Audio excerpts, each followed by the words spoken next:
Hey everyone, I never thought I'd be here writing something like this. I always believed my marriage was strong. Carol and I had been together for 10 years, married for 6. We had our ups and downs like any couple, but I never doubted her love for me. That was my first mistake. I work in sales, which means a lot of traveling. It was tough being away from home so often, but Carol always assured me she understood. She'd send me sweet texts, leave little notes in my suitcase, and call me every night before bed. It made me feel like the luckiest man alive. Then, about 6 months ago, something strange happened. I was on a work trip in Chicago when Carol called me and said she had a surprise for me. One of her old college friends, Annie, was also in town and wanted to grab dinner with me since Carol didn't want me to feel lonely. I was touched. I mean, how thoughtful is that? She even booked the reservation herself. Dinner with Annie was great, normal, nothing weird. We caught up, talked about Carol, and had a good laugh. Looking back now, that night keeps replaying in my head. The way Annie smiled too much, how she hesitated when I asked how often she and Carol kept in touch, and how she quickly changed the topic whenever I mentioned my wife. But at the time I thought nothing of it. The first real red flag came 2 weeks later when I got home. Carol was different. Distant. She still said all the right things, but something was off. She started dressing up more, even just to go to the store. She became more glued to her phone, laughing at messages she never shared with me. I told myself I was imagining things. I trusted Carol. She was my wife. But trust doesn't mean much when you're living in a lie. At first I tried to brush it off. I told myself Carol was just going through a phase. Maybe she was trying to boost her confidence or was just enjoying a little extra attention. But then small things started piling up, and they weren't so easy to ignore. She became secretive with her phone. Carol had never been the type to hide anything from me before. We used to send each other funny posts, show each other memes, even share passwords in case one of us needed something. But now, her phone was always face down. She'd get messages late at night and turn away to read them. If I even glanced in her direction, she'd laugh it off like I was being nosy. I remember one night when we were watching TV. Her phone buzzed and she quickly grabbed it and tilted the screen away. I wasn't trying to snoop, but I caught a glimpse of the name, Mark. Jim? Who's Mark? I asked casually. She barely looked up. Oh, just a trainer at the gym. He's helping me with my workouts. Since when did she need a trainer? Carol wasn't even that into working out. That's cool. You never mentioned him before, I said, testing the waters. She shrugged. Didn't think it was important.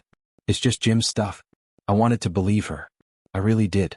But something about the way she said it, the way her voice went just a little higher than normal, it didn't sit right. Then came the sudden girls' nights. Carol always had a small friend group and I knew all of them.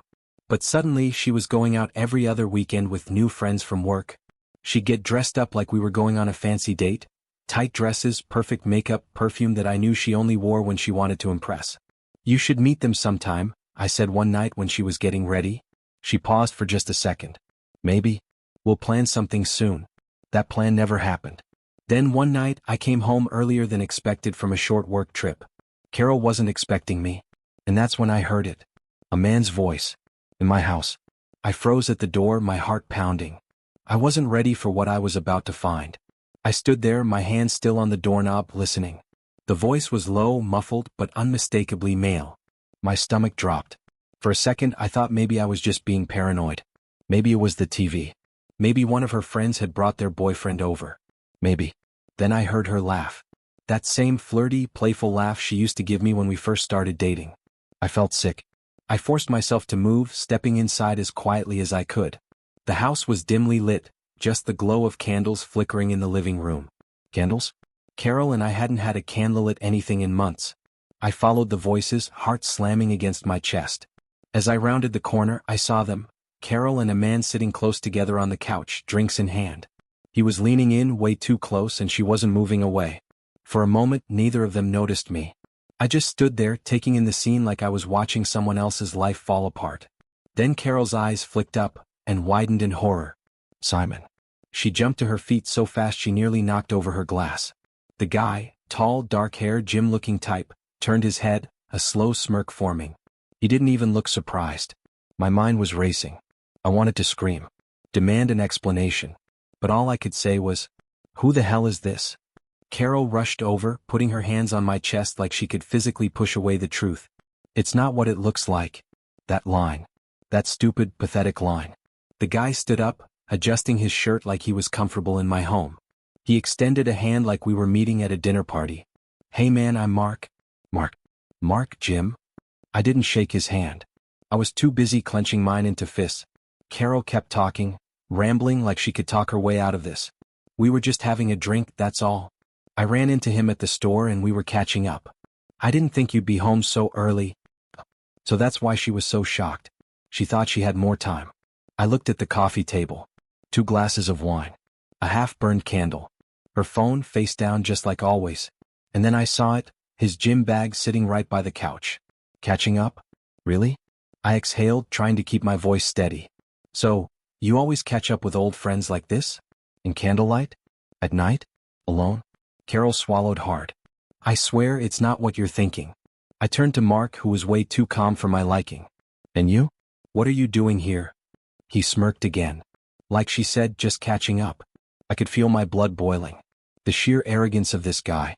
I turned back to Carol. "Tell me the truth right now. How long has this been going on?" She hesitated. That hesitation was my answer. I grabbed my suitcase still by the door and turned to leave. I wasn't going to stand there and let her insult my intelligence. Carol grabbed my arm.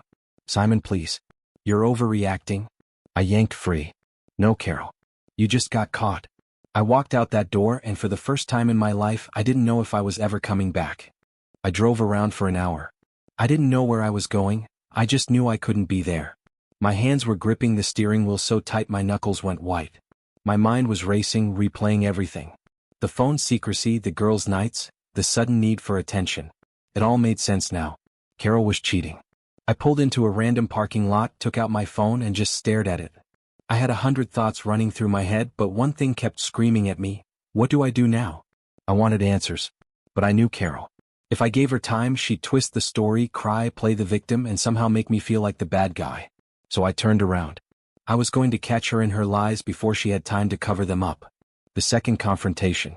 By the time I got home, it was about an hour and a half since I'd first walked in on them. Carol was sitting on the couch, phone in hand, looking like she had been crying. Mark was gone. She jumped up when she saw me. "Simon, I thought you weren't coming back tonight." I ignored that. "Where's Mark?" She hesitated. He left." I scanned the room. The gym bag was gone. So was one of the wine glasses. The candle had been blown out. She had cleaned up the evidence. I let out a dry laugh. "Wow, you work fast." Carol stepped forward. "Listen to me, okay? Nothing happened. I swear. You just stopped by and we were talking. That's all." I tilted my head. "Then why did you look terrified when you saw me walk in?" She opened her mouth, then shut it again. I kept going. "And why did you rush to clean up as soon as I left?" I didn't." "Where does he live?" I asked. Her face twisted in confusion. "What?" "You heard me. Where does Mark live?" She frowned. "I don't know." I laughed again, but this time it wasn't dry. It was bitter. "You don't know? He's been training you for months, you drink wine with him in our house, but you don't know where he lives." She bit her lip. I never asked. That was it. I was done playing nice. I took a deep breath. "Carol, I'm giving you one last chance. Tell me the truth." She folded her arms. "I already did." I shook my head, pulled out my phone and called Annie. Carol's eyes went wide. "What are you doing?" The phone rang twice before Annie picked up. "Simon?" She sounded surprised. "Hey, what's up?" I didn't even say hello. "Annie, quick question. Do you know Mark?" Silence. I heard her inhale sharply. "Oh, why?" Carol lunged for my phone, but I stepped back. "Just answer the question." Annie sighed. "Simon, I don't think." "Annie?" My voice was sharp.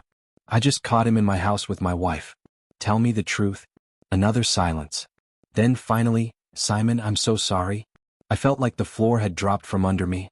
Carol screamed, "Annie, shut up. Don't say anything." But Annie was already talking. "I didn't know it was this serious, I swear.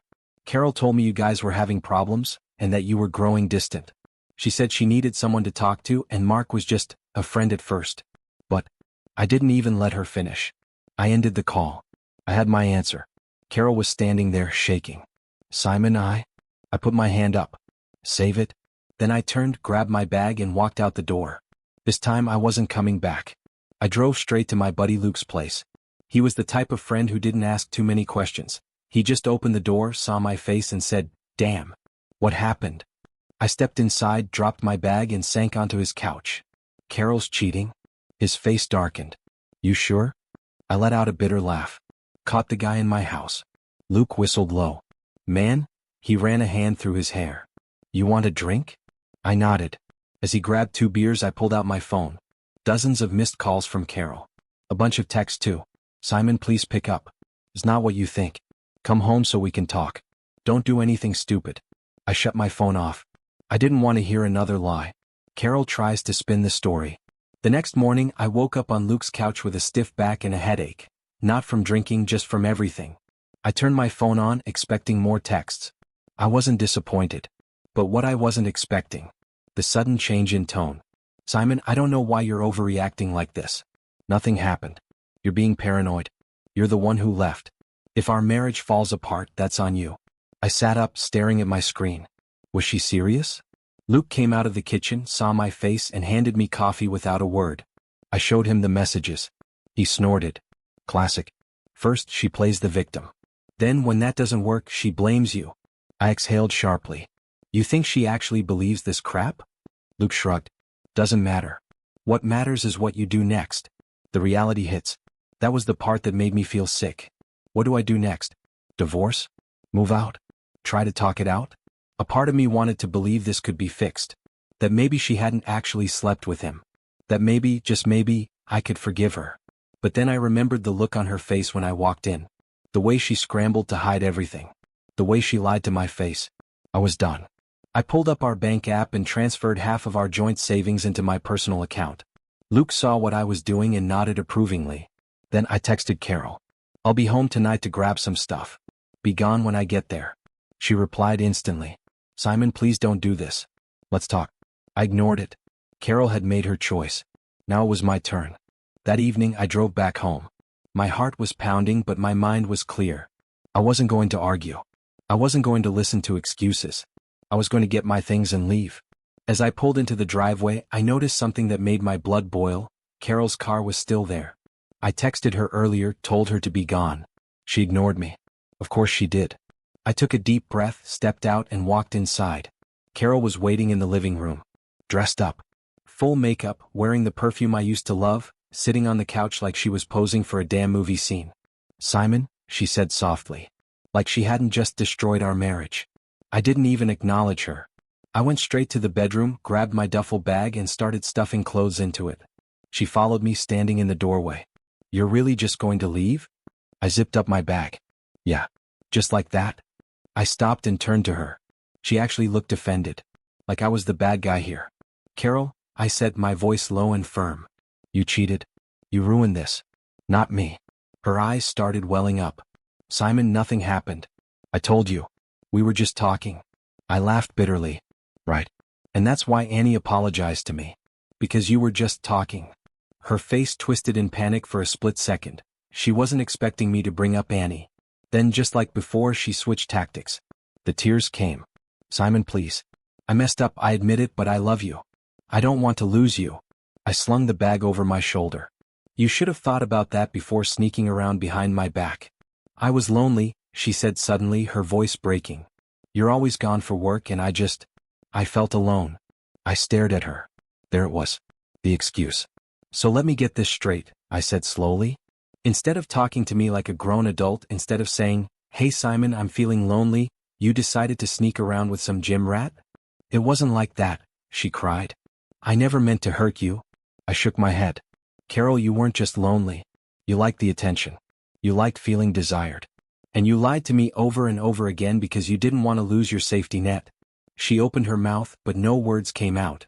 I stepped past her, heading for the door. I was done. But then she said something that made me stop cold. If you leave, you'll regret it. I turned slowly. Excuse me? She sniffled, wiping her eyes. I don't want to hurt you, Simon. But if you walk away from this marriage, things are going to get messy. And you know that. My grip on my bag tightened. Was that a threat? I studied her face. That desperate, manipulative look. She wasn't crying because she was sorry. She was crying because she was losing control. I took a step closer. Are you threatening me, Carol? Her lips parted slightly. She shook her head quickly. No. No, of course not. I just meant, we have so much together. The house, the accounts, our lives. Do you really want to throw all that away? I exhaled slowly. Yeah, I do. Then I walked out the door, and this time I knew I wasn't coming back.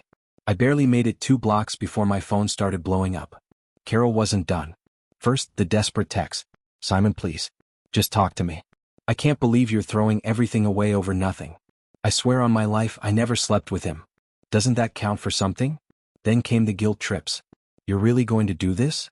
Just walk out on me? After everything we've built? I was lonely, Simon. You were never here. I didn't mean to hurt you. You're my husband.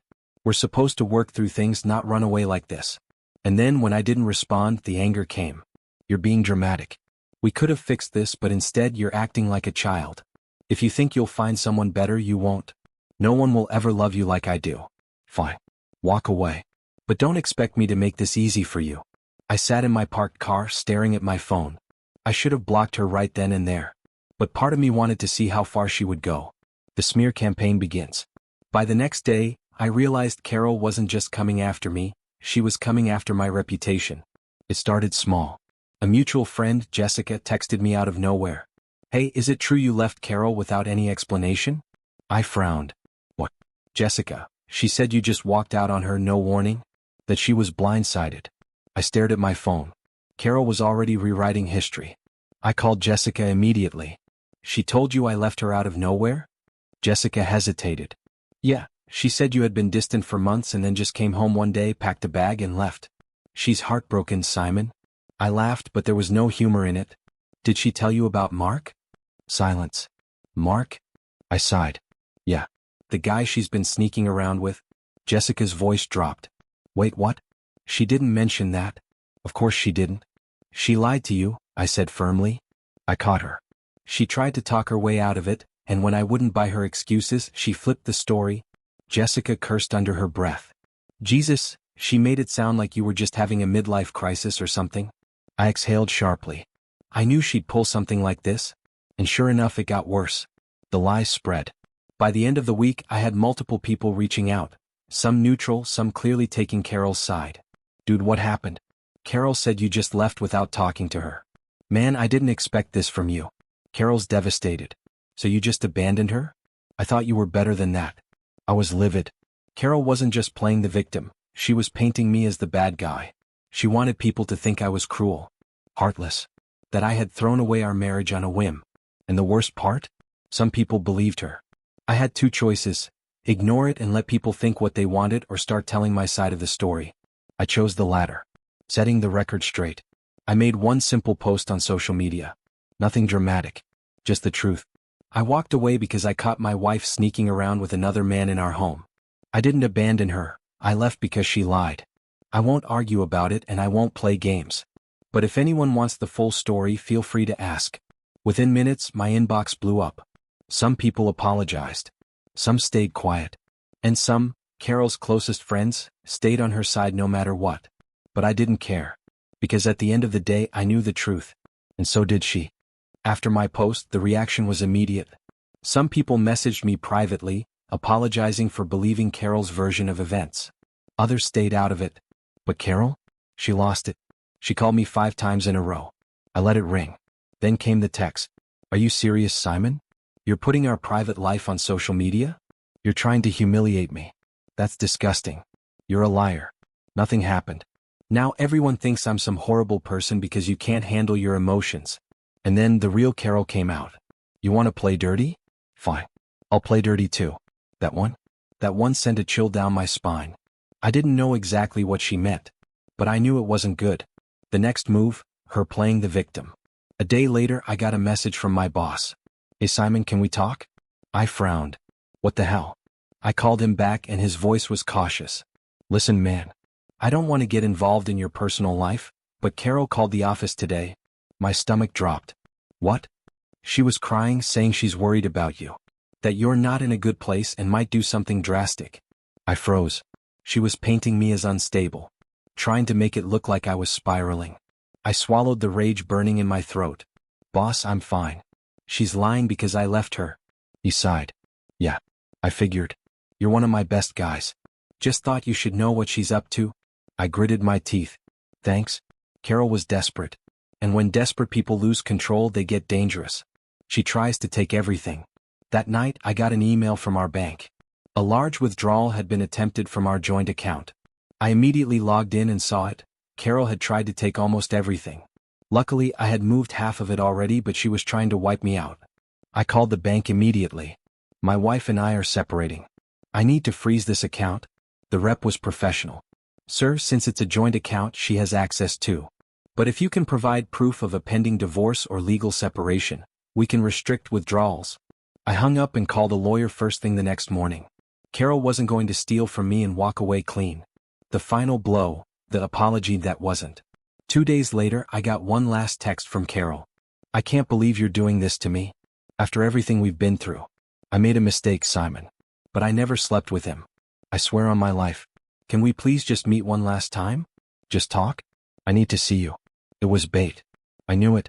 She wanted another chance to manipulate me, to spin another lie, to find a way to trap me.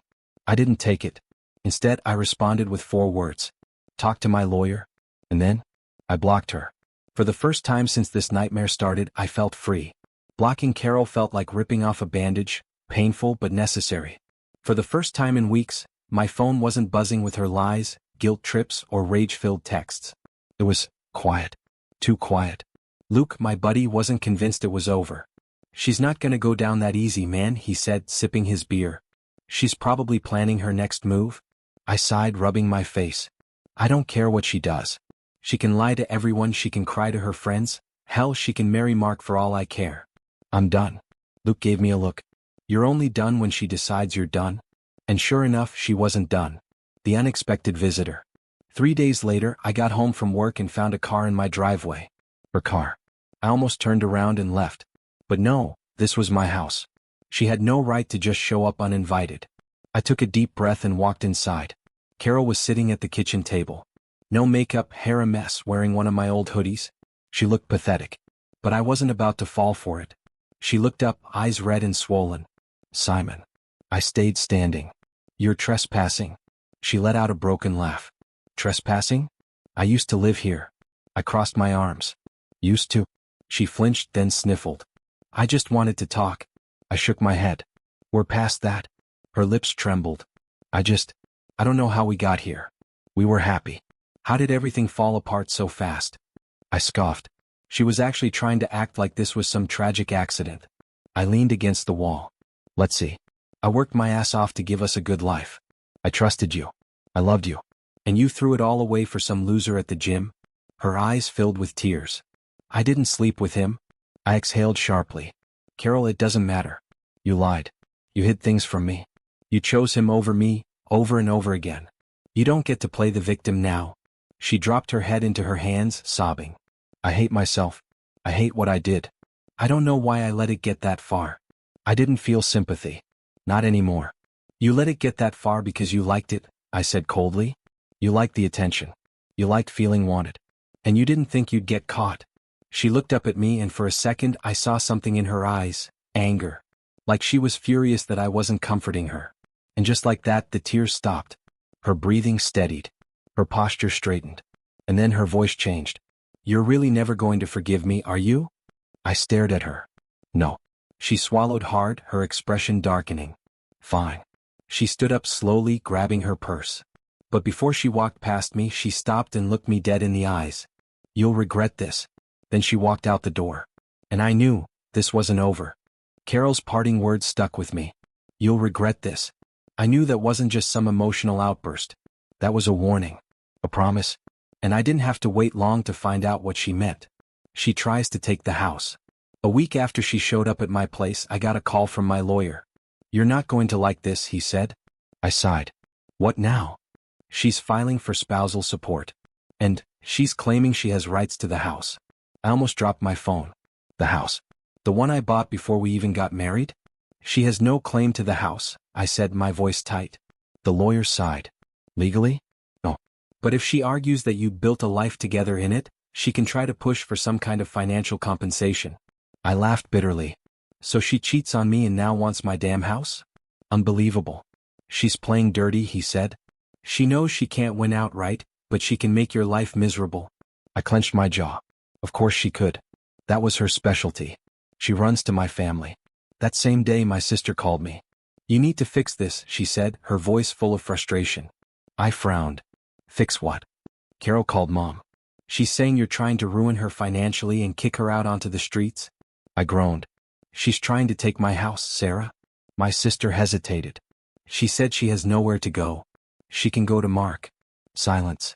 She told Mom there was no Mark. I rubbed my temples. Are you serious? She said you thought she was cheating, but really you just got paranoid and walked out on her. Now she's heartbroken and doesn't know how to survive without you. I laughed out loud. Sarah, I caught her with the guy in my living room. Annie admitted to knowing about it. And now Carol's trying to rewrite history because she didn't expect me to actually leave. My sister was quiet for a moment. Then she sighed. Yeah, that sounds more like her. I let out a breath. Look, if Mom wants to believe her, that's on her. But I'm not letting Carol manipulate me back into this mess. Sarah sighed. I get it. Just be careful. She sounds desperate. I already knew that. Desperate people do desperate things. She goes nuclear. The next morning, my work email got flooded with messages. Someone, I wonder who, had created fake accounts and sent anonymous complaints about me. They accused me of being unprofessional, emotionally unstable, and even potentially violent. She was trying to get me fired. I stormed into my boss's office before he even had the chance to call me in. You know these are fake, right? I said, slamming my phone down on his desk, open to the emails. He leaned back, arms crossed. Yeah, I figured. We traced the emails. All came from the same IP address. I raised an eyebrow. Let me guess, Carol's? He smirked. Close. Her friend's house. Jesus Christ. She actually got someone to help her. She's unhinged, I muttered. My boss nodded. Look, I have to report this, but nothing's going to happen. You're fine. Just keep your personal life out of the office. I exhaled sharply. Believe me, I'm trying. As I left his office, I checked my phone. Carol had sent me one last message. I told you, Simon. You'll regret this. I clenched my jaw. She wanted war? Fine. She'd get one. I forwarded the email thread to my lawyer. It was time to end this for good. Carol wanted to play dirty? Fine. But she forgot one thing. I wasn't the same guy who ignored the red flags and believed her lies. I was done playing defense. It was time to hit back. Step 1. Legal firepower. I met with my lawyer that afternoon. I showed him everything. Carol's smear campaign, the fake work complaints, the texts, even her threat. You'll regret this. He leaned back in his chair, tapping his pen. All right. We've got harassment.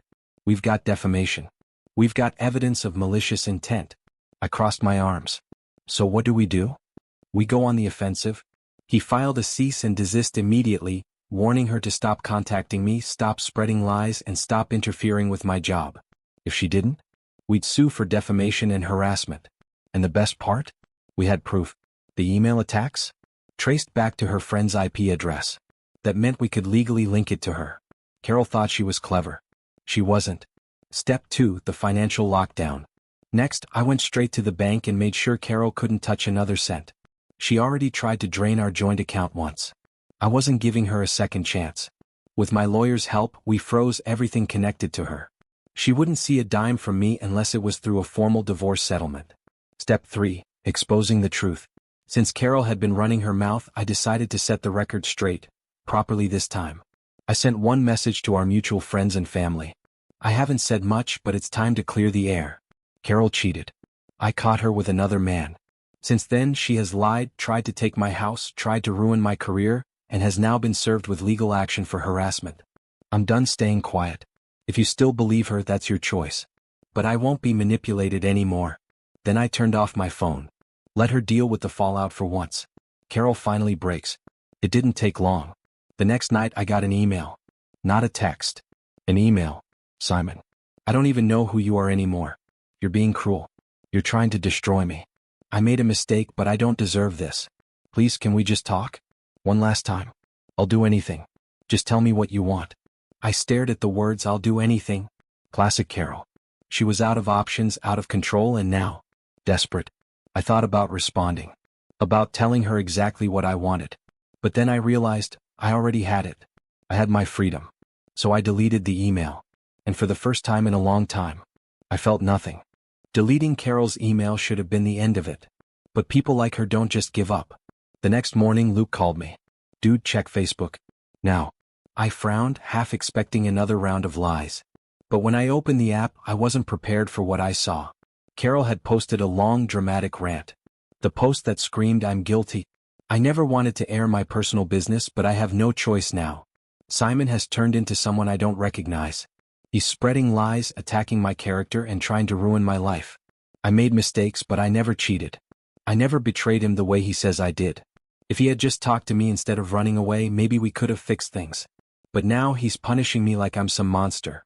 I hope one day he realizes what he threw away. The comments? Oh, they were a war zone. Some people were on her side. The usual enablers. But most? They saw right through her. Didn't he literally catch you with another guy in his house? If you never cheated, why did you lie to him about Mark? You made mistakes. Yeah, that's an interesting way to say it got caught.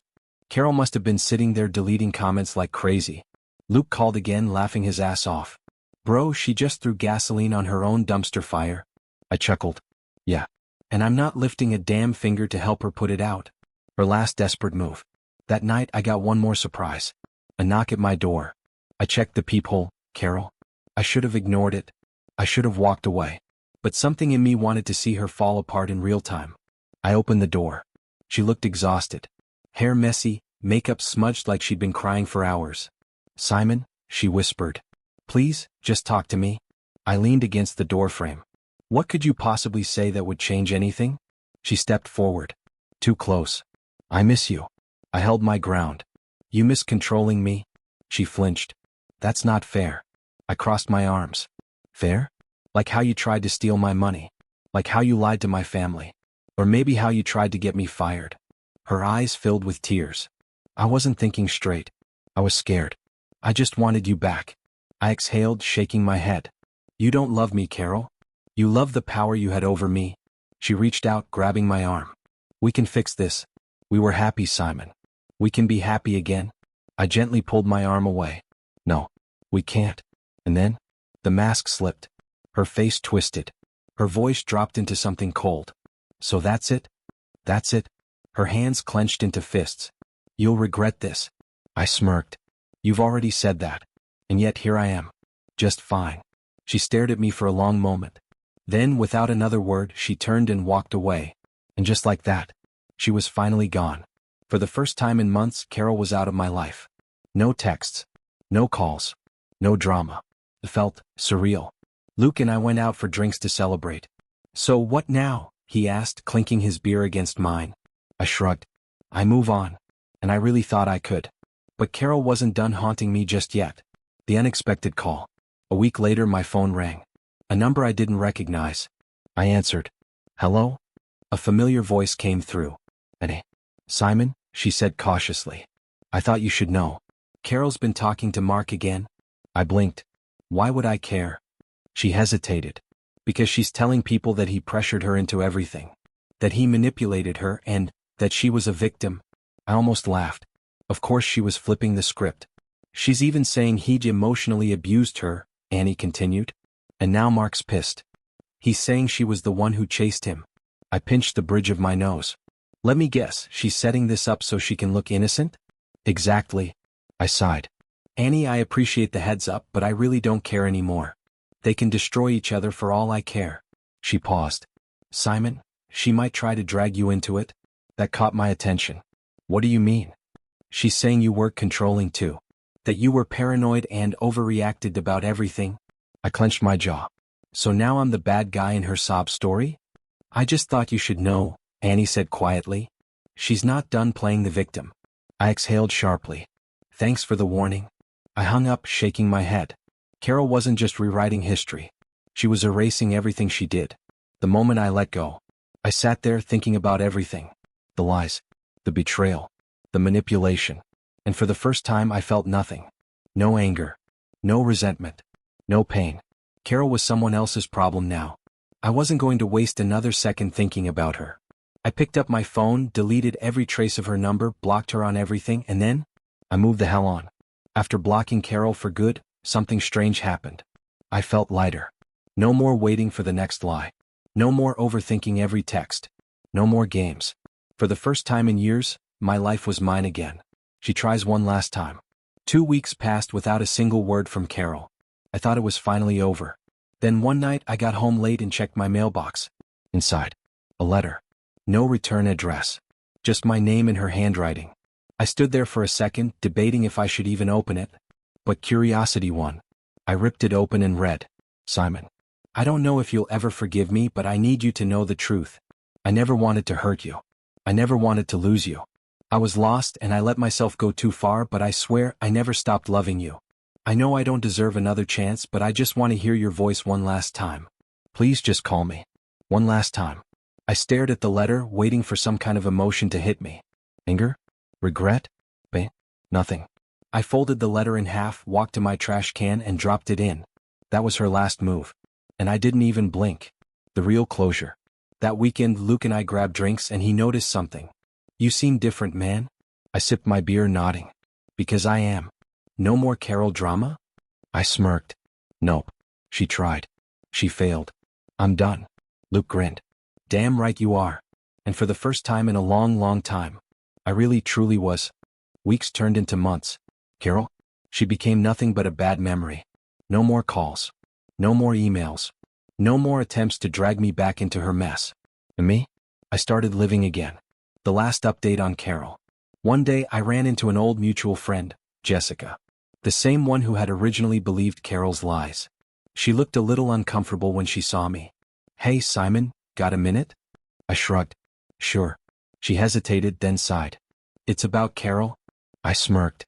"She's still talking about me?" Jessica bit her lip. "Not exactly. More like, her life is a mess." I raised an eyebrow.